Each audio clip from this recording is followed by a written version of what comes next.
What's up? Welcome to the Ysn Power Hour. DJ Oakley with you, Matt Seidel, and we've got Eric Bailey as well. Gentlemen, how are we? Doing good. Living the dream, my man. It's beautiful out. It is beautiful out. And Matt, how are you? Doing very well, thank you.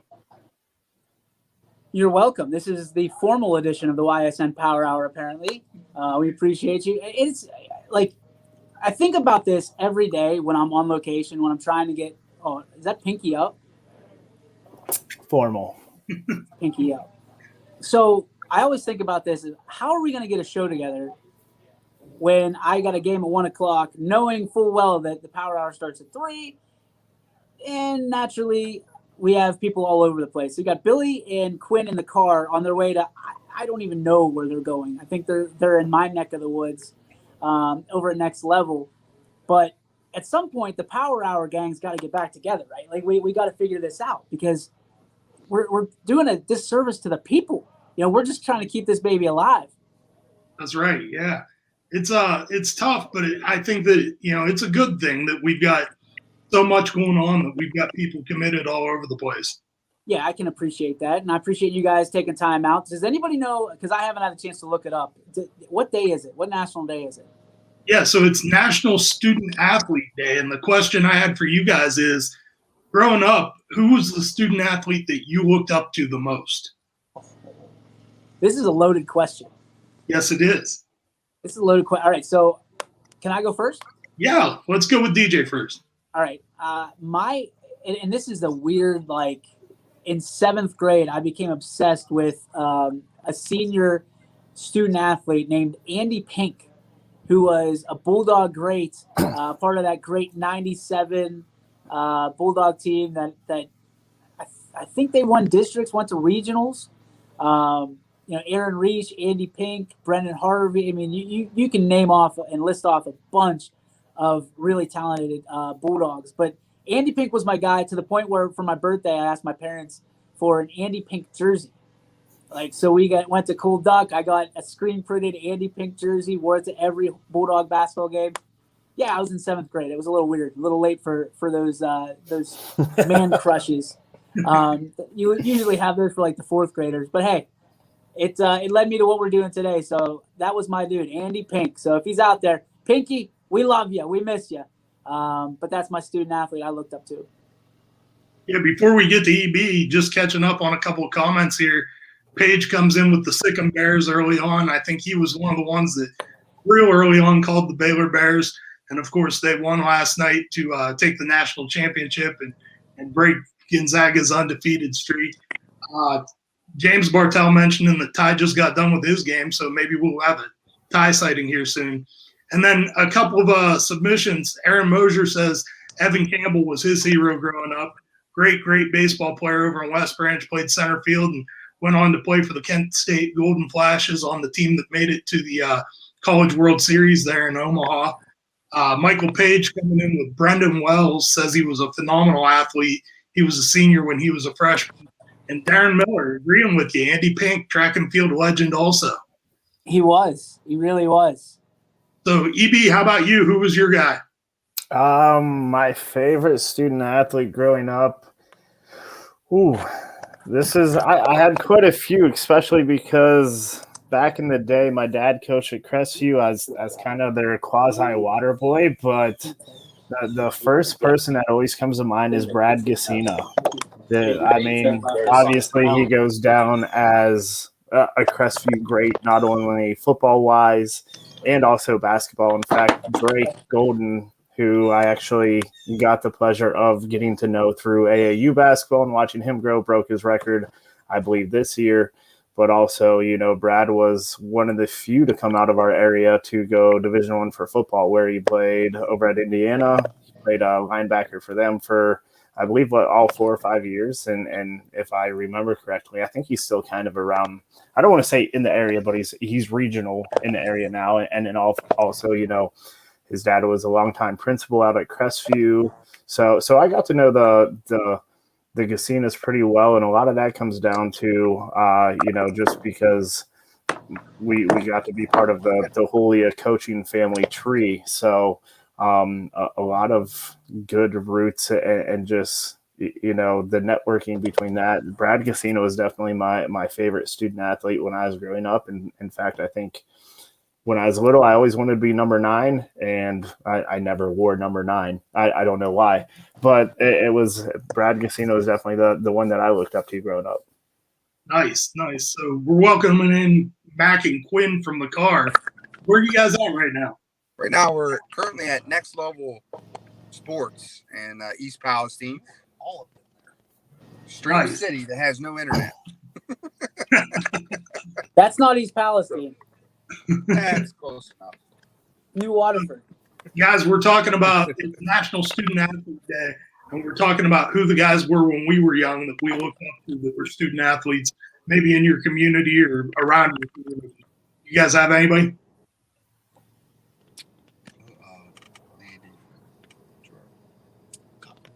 Nick Cochran, man, homegrown from the Valley, and that's who we're gonna go with, both of us. I mean, I was I wasn't even know born yet, but that's one of the guys. I was not born. That's the kind of guy we think about around the area. So that's what we're going with. You kind of cut out, so we didn't really hear the full question. So yeah, we're gonna go with that. So I'll give you mine. And obviously, growing up in Sebring, we were a basketball community back at that time. Trying to flip that around a little bit now, but I think of guys like from the early '90s when my dad was taking me to games like Sean Jackson and David Weingart that lived across the street from me growing up. And then, in '99, we had a 20-0 basketball team, and the guys that were on that team were just such great role models for kids to have. Talking about guys like Bob Patterson, Matt Waite, Ryan Snyder, Jason Marshall. And coincidentally, all 4 of those guys were not only starters on that basketball team, they were all 4 valedictorian or salutatorian of their senior class. So great role models there. So from a student athlete perspective, I mean, one of the questions we always ask these guys is, and girls for that matter, is, who were the student athletes that you looked up to growing up? And what I like to see is it's not always from the same school. You know what I mean? It's not always like if you interview a Sebring kid or a Palestine kid, it's not always from Sebring or Palestine. Sometimes they look down the road a little bit to Columbiana or South Range, and it's really turning a corner. But you know what I love more than anything is that when you ask a parent who their favorite student athlete is, they're not thinking about their days in high school. They're talking about their kids, and I think that's really cool. Is when your kid can be your role model, when your kid can be someone that you actually look up to.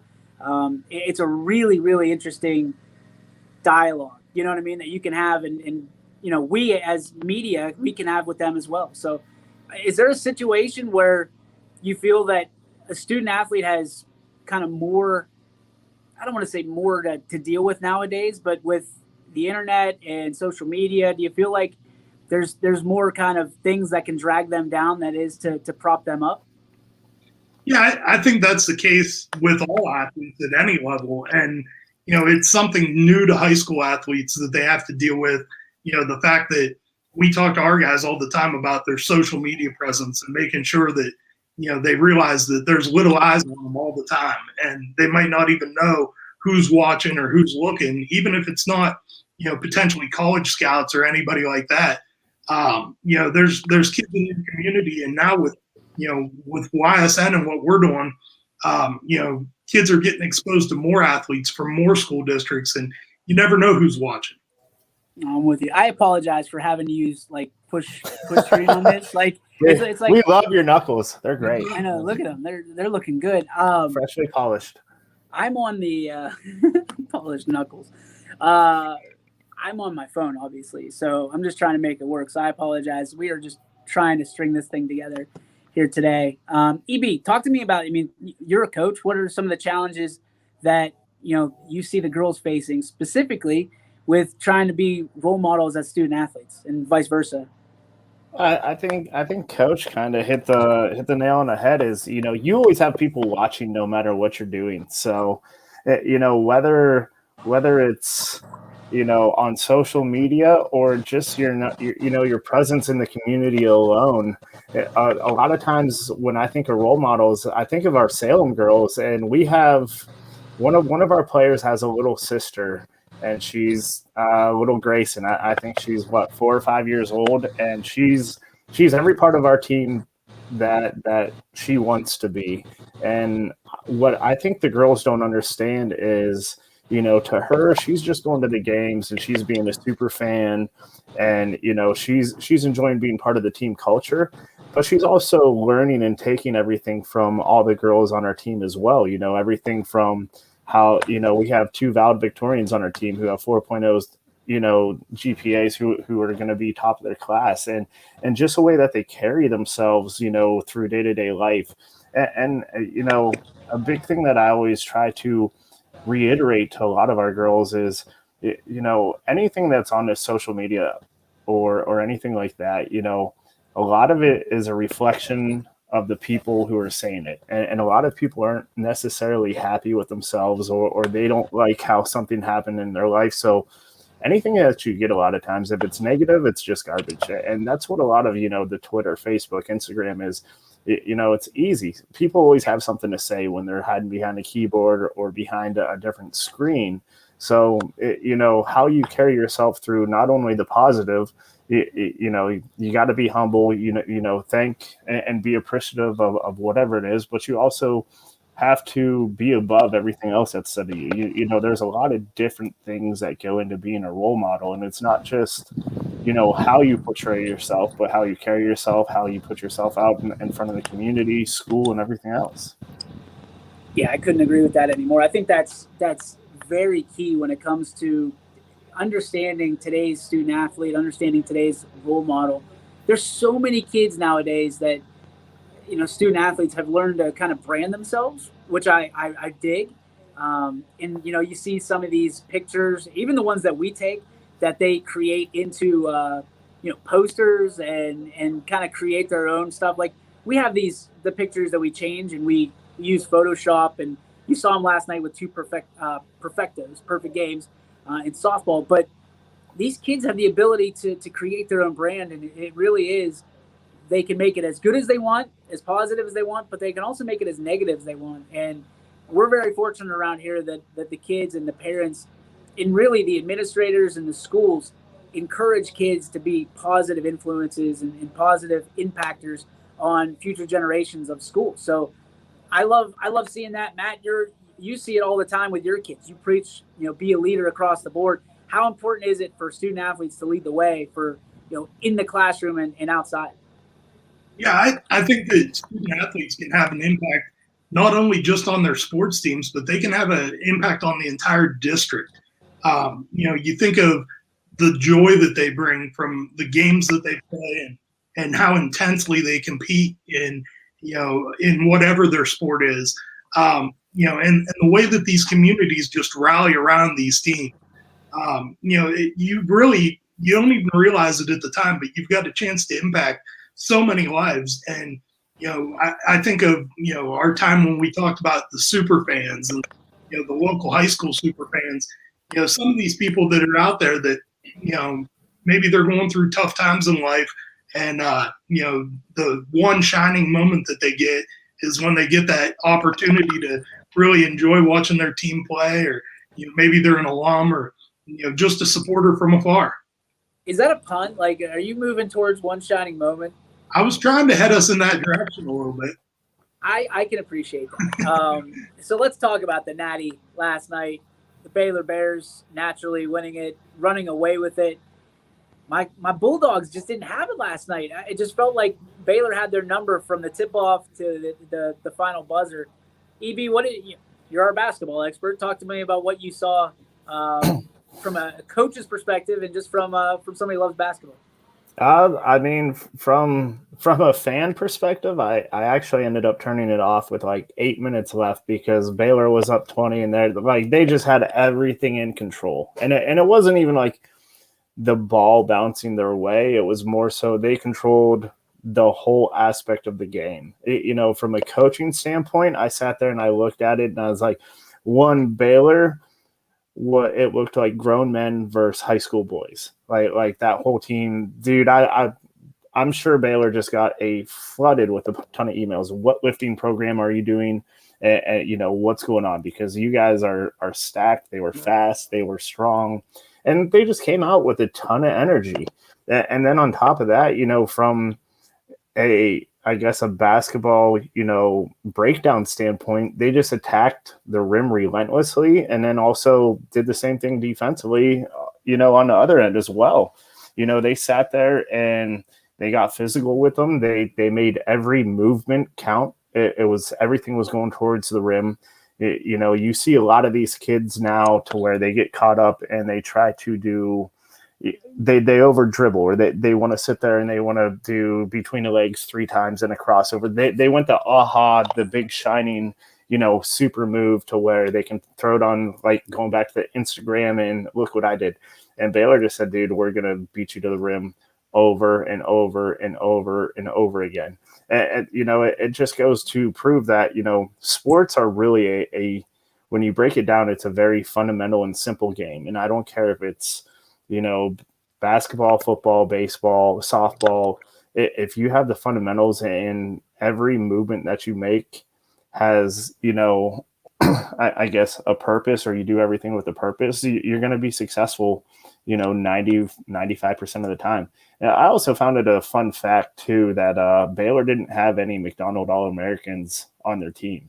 So a lot of times those guys probably had a huge chip on their shoulder, and all you heard all year was Gonzaga, Gonzaga, Gonzaga. And they came out and say, look, we're going to put our money where our mouth is. And they came out swinging.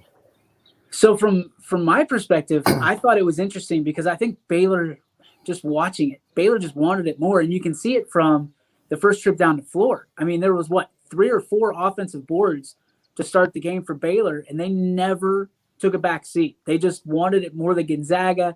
I feel like the pressure, I could be off on this, the pressure was on Gonzaga because of the perfect season. And, you know, and Baylor took advantage of that. They said, okay, they're the ones that have to make shots. We're just going to go out and play with house money. And they did it in a big way. It was a boring game to watch. You know, most national championships, most Super Bowls, World Series, it's the ALCS, the NLCS, the AFC, NFC title games. Those are the games that are the big ones. Those are the ones that go to the big game. And, you know, from Gonzaga's perspective, man, that semifinal game was probably one of the best games I saw in my life from a basketball standpoint. And then you get this egg for a national championship against a Baylor team, and they win their first ever national title in men's basketball. So I didn't like the game, but Baylor just cleaned the clock from tip off to buzzer. Yeah, so I thought it was really interesting, and EB kind of alluded to it with, you know, all the messages that they're probably getting about what lifting program are you following. One of the big questions leading up to the game was Baylor going to be able to score with Gonzaga and keep up with the pace of the game? And I loved it, you know, as a football guy, because one of their players tweeted out and was like, you're wondering if we can keep up? Well, we lift with our football program. You know, so really interesting to kind of hear that side of it. And then the other thing that I thought was really interesting, and DJ, you mentioned, you know, first championship in program history. It's actually been 25 years, and not a lot of people remember this story, but 25 years ago when Dave Bliss was the head coach at Baylor, Carlton Davis killed his teammate Patrick Denny. And there was a whole cover-up and an enormous scandal. And at the time, it was the strictest sanctions ever imposed by the NCAA without giving a team the death penalty like they gave to SMU for football back in the day. And so to see the 25-year turnaround of that program, I mean, they just came off of the last of those sanctions in 2010. And, you know, what a big moment for Waco, Texas, to be able to, you know, finally say that they've got a basketball championship and maybe have erased some of that sour taste people had in their mouth for Baylor basketball. Well, they won women's a couple of years ago with Griner, right? Yeah, when Griner was playing. So, I mean, Baylor's been a basketball program. I didn't know any of that. I had no clue that they were under sanctioned by the NCAA. That's very interesting, because I know from a previous life, I was able to head down to Texas a lot for my job, and I know a lot of people that graduated from Baylor and loved it. You know, Baylor has a big following down in Texas. It's one of those schools that's really under the radar when it comes to it, because everybody talks about UT and Texas Tech, and but the reality is Baylor is a school that's loved almost as much as Ohio State is here with Ohioans. So it's really interesting to hear that, because I had no idea. Maybe because they want to keep it hush hush because of, you know, they don't want any bad pub. But well, I think like part of that too is, like you said, like they're not like a blue blood considered to Texas. Like Texas is the, you know, has all the money, and then you throw in, you go outside of that, you know, Texas is like the Big 12 Ohio State version. But then you get into like Texas A&M, and you're talking a little SEC territory, and then, you know, little brother to Texas is Texas Tech. And then you kind of had like the uprising of Houston. So they're the new shiny toy. Like Baylor's been pretty, I don't want to say dominant or prominent, but they've been pretty like well represented, not only in the women's sports, but also, you know, outside of a couple of years, but for football, they were always right up there. And, you know, they had the little controversy with should they make the playoff or something a couple of years ago. And then, you know, they haven't been exactly a pushover in boys or men's basketball, I should say. You know, this was just a year that people kind of forgot about them because they all sat there and fell in love with Gonzaga.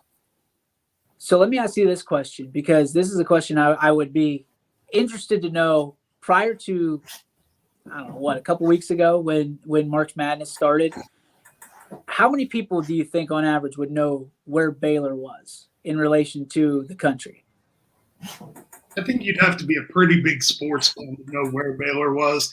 But, you know, the funny thing about it is, you know, I was talking to my sisters about it last night, and I've got 3 sisters. And, you know, we were just kind of talking about how big the championship game was coming up. And I mentioned Baylor. And one of my sisters looked at me and goes, Chip and Joanna Gaines went to school there. It's in Texas. And so, you know, there's another tie in there with some people that, you know, maybe know where it is because of, you know, a TV show. That's the craziest thing about it. My wife loves that show, loves Chip and Joanna. And, you know, like from a home improvement process, you know, as a husband and wife, those are the shows you can watch together that are safe for everybody in the family. So, but they don't go anywhere else but Waco. Like They just go to Waco, and there's no, you know, move-in production. Like they use a production facility that's right there, and they just do stuff around Waco. So, but I've been to Waco. I don't think I've ever seen a Chip and Joanna house around Waco, Texas. It is not what they crack it up to be. You're saying that's all TV magic? I'm telling you, I've never seen a house that looks like it does on HGTV.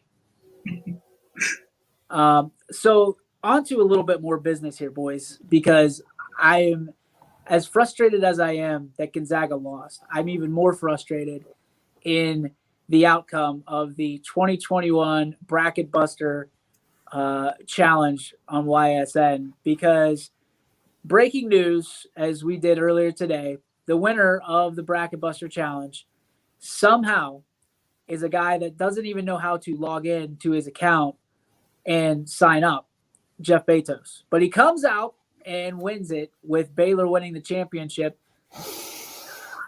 Help me out here. I don't understand it. Every blind squirrel finds a nut once in a while. Now, there's some rumor that Quinn helped him along with this. I also wouldn't be shocked by that either. So the only good news in the whole thing is we only have to hear about it for 364 more days. And you know we're going to hear about it. I give it less than that. I give it 30. We'll forget about it in about a month once the Yankees really get going here. I like Paige's comment. Do you think Bezos knows where Baylor is? Do you think Bezos can spell Baylor? Do you think he can spell Texas? If you gave him a map, like we did the states, and Billy did it, and I think he hit. I don't want to shortchange him. I think he did 45 out of 50 states that he knew exactly where they were. Jeff, I would probably guess. I forget. I think he actually did it. I think he got half or a little over half. But no, he's got no shot. If you asked him where Baylor was, 0. Paige has a good comment. What's he get since he took all the XL T-shirts? That's true. He actually owes us like 13 shirts. So congratulations, Jeff, on your victory. We'll be hitting you up on the invoice. But when he sent that to me, I was like, there's no way he actually won this. And I had to go and check. And it was like ESPN 45982.7. And I was like, the dude didn't even log in. Didn't even log into his account. Just like created a burner account on ESPN and he won. Does that negate the win? No. Because he showed me proof that it was him. Because I was like, what? Technicality. Why didn't he just sign in? I don't know, cuz. I don't know. Like, did you get your password or what's the deal there? So I don't know. Like, I'm happy for him. You know what I mean? Because Jeff needs a win. But my goodness, he is not a winner that I want to deal with. Because it was, I mean, how late was that text last night? It had to be 11 o'clock. I know. I was. It was something like that. Well, yeah, because it would have been after the game. Yeah. So I don't know what he's gonna get. Maybe I'll take him out to dinner or something for winning it. But $10 Sheets gift card. Oh, love it. $25 Sheets gift card, so he can take a date there. Send him to brunch with Billy and Kate. He won't even show up. So basically, give Billy and Kate brunch.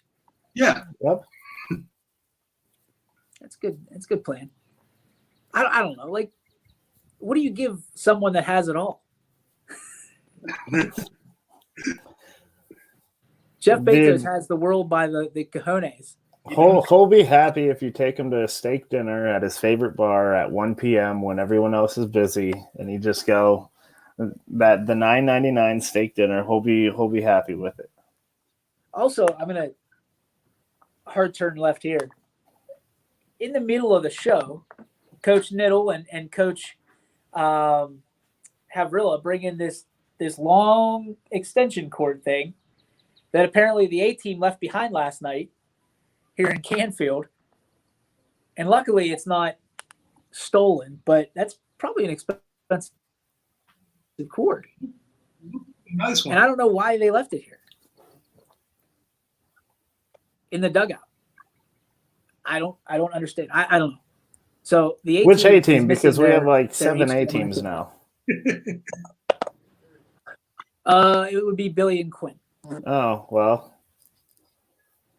That's actually shocking because Quinn's pretty good about like I don't know if they were leaving it for me or what. Like, I feel like they probably left it for me thinking that I was going to do something with the camera. Because I guess they had unbelievable camera work because they ran an extension cord and got like not inside the fence, but right up on the fence. So I know you were busy during our broadcast yesterday, but I do remember them saying that they were going to leave a cord or something for you to be able to do that camera angle. So it may have been one. That would make sense. Now I understand. A little better understanding of the A-team. But I don't know what I'm supposed to do with that. Like, I looked at that and I was like, oh, okay, what do I do here? I don't know. Absolutely frustrating. But I'll tell you this: Canfield won 7-0 today against Akron Firestone, and I will say this: they are the dudes. Like, Canfield are the dudes. They are the second best team in this state for a reason. They're legit, absolutely legit. So I'm excited to see this Canfield team kind of carry on, not only just through this Dirty Bird tournament, as they're calling it, but also carry on through the year, because they've got some big teams on their schedule that I want to see how they stack up against. But I am a little disappointed, Matt. I told you earlier, Louisville and Mooney not happening today. And I was amped up for it. I guess there was a cancellation a couple weeks ago. That was going to be the second half of my doubleheader.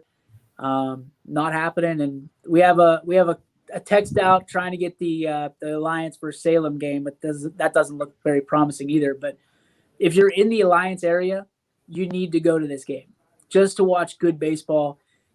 Bruni versus Rhodes, probably two of the better pitchers in the area, both committed to play college baseball. Lane's going to go to YSU. Bruni's going to go to Ohio State. If he's not drafted, there's people that are around that are saying that Bruni might get drafted in the first round. Yeah. And it'll be a disappointment if he doesn't. So that's a game. If you have a chance to get out and watch Alliance play this year, you probably want to go around Gavin Bruni's pitching rotation. So Alliance is a pretty good baseball team as it is, but that would be a cool, and I don't know if Canfield has Alliance on the schedule, but that would be a fun game to watch, this offense against Bruni, and see how they stack up. That could potentially be a tournament matchup, right? I think so. I think it was 2 years ago, maybe. So it'd be interesting to see the growth in Bruni's game too. And yeah, you're right. From what I'm being told, living here in Alliance, is that what they think is he could be drafted as high as 15 in the MLB draft, which would be huge for the area. And I know that there's some real interested people to see if maybe he might possibly end up playing a little ball with the Scrappers here. Well, at number 15, Pittsburgh's not going to get him. So, wait a minute, 15? Won't they have number 1? Well, yeah, but those Vanderbilt kids are pretty doggone good. And I'm not saying that Gavin's not, but you have the top 2 pitchers in the country, arguably, especially after Hill from LSU went down last night. It's pretty special. We got to see him not Vanderbilt. We got to see Hill in person in LSU, and they're saying that these 2 kids from Vandy are head and shoulders above anybody in the country. So Leiter and Rocker, I think, are their names. So going to be exciting, but nothing's more exciting to me right now than the YSU baseball Penguins, man. I love listening to Dan Bertolini talk about this team. Did it on Running Point today. Did another great job of talking about how he's getting his team mentally prepared for the weekend coming up. Richie's jumping on the bus and heading to Milwaukee. So YSN's going to be in Milwaukee. So we got to make sure that Richie doesn't they don't leave Richie somewhere he's not supposed to be, because if you're on the bus, it could get dangerous. But he's our ace. We got to make sure that he makes it home back to the Yo. Otherwise, we're in big trouble. But I'm amped up. The frustrations that we've had with some tough years here with baseball, with our college baseball teams, and now YSU is showing their talent as one of the better mid majors in all of the country. So and here's the best part of it.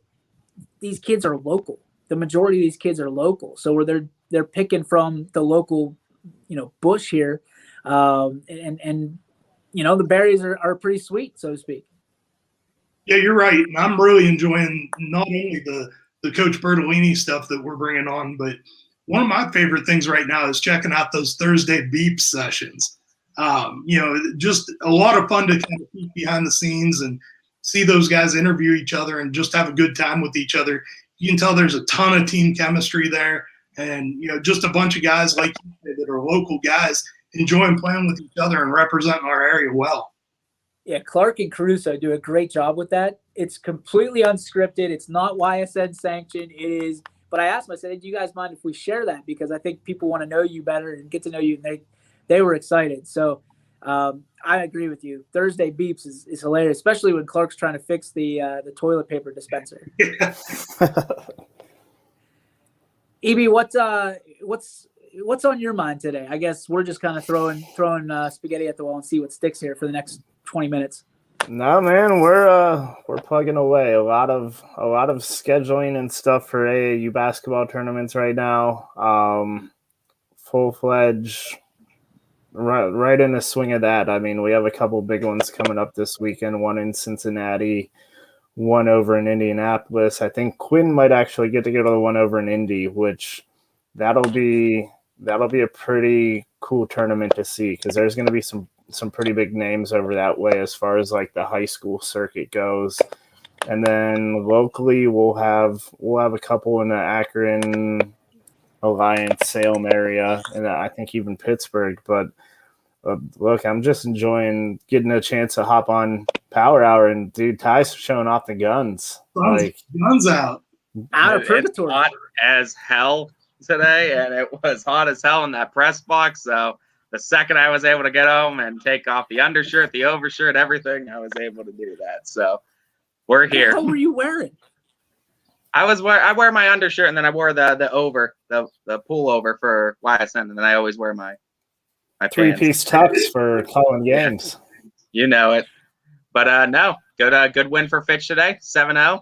Go to 5-0 on the season. Jake Lawrence pitched a complete game shutout, went 7 innings, struck out 10, only allowed 2 hits and 2 walks. So Fitch continues to roll. I'm really looking forward for that Fitch and Canfield matchup coming up. I really am. Oh, is that going to be awesome? That's going to be a great game. And I mean, I know Canfield, one of the best in the state, and with reason, but I think Fitch will have something to say about it. Their pitching's been stellar to start here. Oh, you want to throw down? You want to throw down from this side of Canfield? Yeah. No, I think both teams will be very good this year. I'm excited to see them. That game is what night, Ty? It is next week, I think, sometime. I'm not sure exactly what night. Let me check it out real quick. I have it here too. But that is going to be one of the premier matchups, definitely in the area. Yeah, that'll get our full attention here at YSN. I'm excited for that. We might give you a little partner out there, partner in crime. Some one of the Canfield kids out there. Well, if it's next week, we might send Richie, have a little Canfield Fitch one-on-one. That would be a go head to head. So Canfield, okay, it is. So 2 weeks, I lied. So it's Monday the 19th and then Tuesday the 20th. The 19th they play at Canfield, and then Tuesday the 20th they play at Fitch. So I mean, they don't play in this and tournament? Richie can go a little back-to-back action with that. They don't play in this tournament then? I don't know if they do. I haven't seen them down at the field yet. No, I mean they might be, but I haven't seen them down. It's a 2-site tournament. Right. It's Fitch. Yeah. So they're at the other side. Playing here. Yeah, so now all the teams will come to Fitch. Okay, so then they'll probably cross paths then, but the regular season schedule, because I think this is in their schedule, but it's a tournament that's a part of their schedule or something like that. But they are scheduled for the 19th and 20th too, back-to-back games, Fitch and Canfield. I know that. I mean, that's a matchup that deserves 3 games, right? You need a rubber match in that. Yeah, you really do. So Ty, I'm sorry for putting you in purgatory for so long. I'm trying to do this from my phone. Oh no, you're fine. I noticed you didn't have admin controls and everything, and then Quinn I think lagged out too. So I figured I'd hop on, talk about what Fitch did today, and I mean just talk about baseball in the area. Beautiful day out for it too, man. I mean, excellent day for baseball today. No, this is as good as it gets for baseball here, and that's what's exciting. We got Billy chiming in saying Redbirds. I guess he likes the Cardinals over the Falcons. A lot of people like the Cardinals over the Falcons, and I'd say I like them too most days. Canfield, can't take anything away from them. They're one of the best, if not the best team in the state, and I wholeheartedly agree with that. But I think Fitch likes where they're playing right now, kind of under the radar. And I mean, Jake Coral being injured for them, and that's one of their top pitchers too. But I mean, the pitching staff has still been stellar and dynamic for Paris's bunch. So I like what Fitch has been able to do so far this year. I mean, a lot of people like Gonzaga over Baylor, and we all saw how that went. How many times we got to bring that up today? Look, man, I took Gonzaga too, so it doesn't matter. Gonzaga. Billy says, it wasn't me, Paige. It was DJ and Betos talking trash on Tatis. Oh, they're talking about him getting injured. No. This is all you, Billy, because you've been talking about this dude forever. And we talked about his errors last night in the group chat, but that was well after the dude got, I don't even know, wrist, shoulder, something like that. I think it's shoulder discomfort. Elbow now? Yeah. Oh, I think he got beat in the elbow, didn't he? Look at this guy. He didn't get hit. He swung and missed, and he went down in a pile on the ground. And And Billy's talking about bad juju on him. Like, he put it there. He is numero uno. Like, Billy curses teams when he comes to you. Yeah, I'm kind of glad he jumped off the Cleveland bandwagon and went over to San Diego for a bit. I think we might be all right now over here. No, I don't know about all that, but can you imagine if the Indians were still cursed by Billy McCartney? Oh, on top of already the 5 million other curse the Indians have, we don't need the Billy McCartney redhead curse on top. That was rough. But the first person that I thought of whenever Tatis went down was Paige, and of course Billy Mack, because this is all we hear. It's the Tatis show, right? It's happening in the comments right now. I mean, they're talking about Paige is saying that it sounds like it may be season ending. Whoa. And Billy, of course, I mean, away. He's fine. Tearing up. So here's the real question. If Tatis is done for the year, how quickly does Billy hop off that bandwagon onto somebody else's? I give it till Friday. And who's the team? He's a Dodgers fan. He's a Dodgers fan now. Yep. It'll be because he always liked Trevor Bauer or some reason like that. Will be the reasoning, and now all of a sudden it's Dodger City. Mookie Betts is the best player in baseball. Yeah. No, dude, I'm gonna call. He's gonna jump to like the Mets. I love Lindor. No way. No way. Lindor. They're not anywhere near a sure thing. He'll go to the Mets just because Poe sits there and says, "Oh well, Lindor isn't a top tier shortstop." So it'll give Billy his little edge. Nailed it. Ty nailed it. Here it goes. Ready? I'm a driveline guy. I love Bauer. Man. He's already setting the foundation to be a Dodgers fan. Yeah, he knew it. He knew it well in advance. And I don't even think the Padres are going to be that bad. Even if Tatis is done for the season, I think the Padres still have enough talent that they're going to be contending. I don't think so. You really? They need him. I mean, you got a $300 million infield, right? Yeah. You need Tatis in the lineup because, and I could be way off on this, there's nobody else out there that's going to fill those shoes unless you go and get a Frankie Lindor. Or, I'm sorry, Francisco Lindor, because he doesn't like to be called Frankie because it's lazy. If Tatis is out, they will still win 88 games, he says. They better. With the amount of talent that they've assembled on that roster. Not to mention how much money they've spent on pitching, too. Yeah, if they don't win 88 games, it'll be one of the biggest failures in baseball history. Their salary was $164 million for the Padres. 164. That is $1 million a game you're putting out there. Yeah. Yeah, you better win 88 games. Because the Pirates, I told him this last night, the Pirates win to, spend ratio will beat the Padres if that's the case. Somebody's watching The Office. That's my ringtone. Oh. Sorry, man. No Yankees. I can't see because I don't have my glasses on. No Yankees. Don't relax.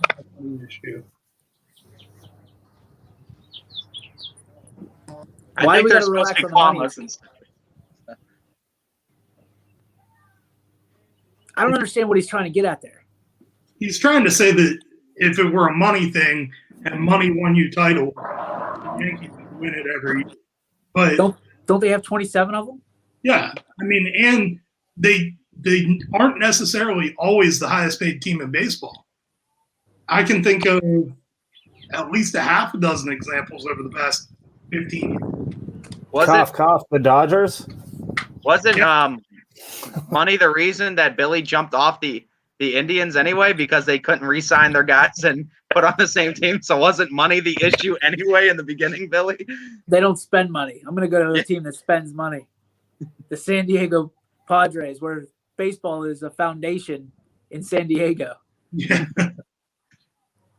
Tony Gwynn, Kevin Brown. That's about as far as my Padres history goes. Jim Bartell says Angels may surprise some people.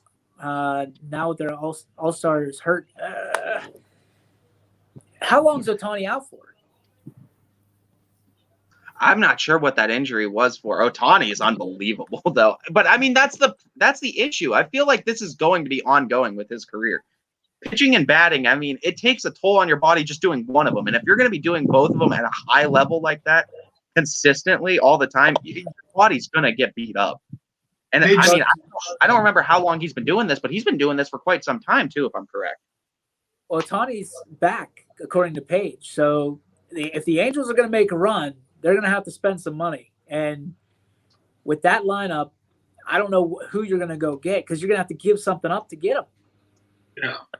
The Angels every single year, I feel like, are always the same story. They always get hyped up at the beginning of the year because of Mike Trout and the big names over there, but they always underperform in the regular season and never really make it to that next step and go to the playoffs. Billy's still trashing the Astros, which is so ironic. It's ridiculous. But I will say this. They are still undefeated unless they lost last night. I thought they won. They were out 2-0 last time I checked. But how awesome is it that the Astros are undefeated or at least leading the division? Here's the other one. The Baltimore Orioles. Yeah. Who saw that coming? Not me. I picked them to finish dead last in the league. Yeah, I mean, I really don't bank too much on anything in the first week of baseball. Yeah, so. It's way too early to even say. I mean, it's fun to look at, but listen, my Pirates got their one win. That's all I care about. It was like opening day was Christmas Day. I got a win, and I don't have to watch for a little bit. That was your World Series Game 7. Yeah, dude. And we beat the Cubs, so it doesn't get much better than that. Yeah. We stink. Like, they're bad. I'm starting to feel like Chris Sigler knew something I didn't because Brian Hayes, Rookie of the Year, second game on the disabled list. That's in perfect Pirate fashion. That's how we throw our season away. So Astros lost 7-6 last night, so I apologize. Last time I saw it, I was asleep early. It was 2-0. I personally hope that they lose every game from here out. Fans are going to be berating the Astros all season this year because they didn't get a chance to last season because that whole ordeal happened. So now fans are back in the stands and they get a chance to actually give it to them a little bit. So everything going on in Major League Baseball, people are still pissed at the Astros. Give me a break. Dude, how about the Rangers sold out their stadium? Was it yesterday? I was just going to ask you if you want to take a trip down to Texas. I mean, I'm down. YSN Jet. Hey, look, I think outside of downtown Indianapolis, the state of Indiana is no mask. Really? April 4th. Or maybe it might be today, but it's either the 4th or 6th, but state of Indiana went to no mask. Did anybody else notice that Quinn got our date wrong today? No. 4 or 5? It's yes. It's 4-6. We could make some predictions for tonight since it's yesterday. I bet we're going to see 2 perfect games tonight.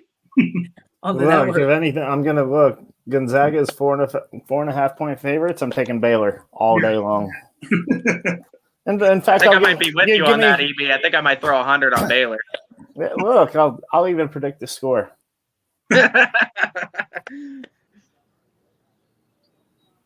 I'm trying to think of what the question was. If you could freeze time in that Thursday Beeps, if you could freeze time for 5 minutes or freeze time for an hour, or you could go back in time, which would you rather do? I forget. It's a good question. Yeah. I don't know. It's Billy's sending me text messages now. He's sending us all text messages. Oh, yeah. Okay. Can only imagine. Let's get to the G. Berbick Farms. What's your beef? What's your filet? Brought to you by our friends over at G. Berbick Farms. Visit them on the web at gberbickfarms.com. What's your feet or what's your beef? What's your beef? What's your filet? Matt, we'll start with you. Yeah, I mean, I don't really have a whole lot today, so I'm just going to go with a filet and say, that finally we're getting all of the good weather, and it seems like it's here to stay. Did get to go do a game again with DJ last night, so that's a play. Really impressed with that Salem team. I think that, they're a group that could really make some noise going forward.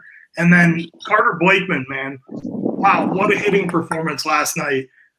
3 for 4 with 3 RBIs and 2 home runs, one that hit off of the school at Salem.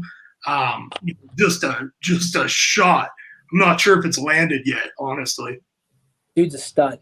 And he's only a junior, and he missed his sophomore year. So take that into consideration. All right, Ty, what do you have? Michael Page kind of stole one of mine. That's kind of a beef/filet. MLB The Show comes out, comes back to Xbox. We're going to have a good baseball game on Xbox coming out in 10 days. So I'm excited for that to actually be able to have a baseball simulator type game to be able to play again. But also, I mean, great day, great weather. Got to see a great game. Falcons were able to continue the win streak. I mean, can't ask for anything else. It's a beautiful day. Love it. EB. I got a beef. Uh-oh. Actually, it's a beef with inside a beef. The first beef is they shrunk the size of the Reese peanut butter eggs, which is complete bullshit. And 2, my second beef is people calling me. So my third beef is the Reese peanut butter eggs by themselves, because I can't stop eating the goddamn things if my life depended on it. I don't understand it. Tell me that I'm wrong when I say that the peanut butter eggs taste better than the peanut butter cups. Absolutely, 100%. There's no ifs, ands, or buts about it. They're the best Reese's out there, and if you don't like Reese's, I don't like you. But there's nothing second best to them at all. Sarah doesn't like Reese's. I don't like Sarah, but she makes great buffalo chicken dip. Sarah, I'm sorry. Apparently, me and EB aren't friends anymore because I don't like Reese's, period. No, I hate the color of purple. Shut up. Mine is going to be kind of the same as yours. The filet. It's just a beautiful day. Get to sit here and watch baseball. This is the life, right? This is what we all dream about. When people complain about us, it's because they're jealous of what we do on a daily basis. We get to go watch sports and do what we love, and everybody else gets to crunch numbers and do the high frequency stuff. So good look for YSN. The other thing that I want to bring kind of a beef is the stuff that's going on in Major League Baseball. Hot garbage, man. Like hot garbage. This is why YSN is going to take over the world. We are staying out of the political realm. We're trying to promote local kids, and we're just trying to watch the game. It's pure at its finest form. Sports is absolutely pure. So while these sports continue to try to get into the political arenas, we're going to steer clear of it and give people something to watch and something that they can hang their hat on each and every night. So guys, continue to do what you do. We love it. We appreciate it. You fans out there, you're the gas that gets us going. So thank you for everything you do. And of course, our sponsors that support us every step of the way. That is your YSN Power Hour for April 6th, 2021. Quinn, we will see you tomorrow. I think I'm in studio, so I think we'll have more to talk about on Wednesday with Scotty Mincher here on the Power Hour. So, boys, I appreciate you stopping by. We'll see you tomorrow, 3 to 4, right here on your sports network. Peace.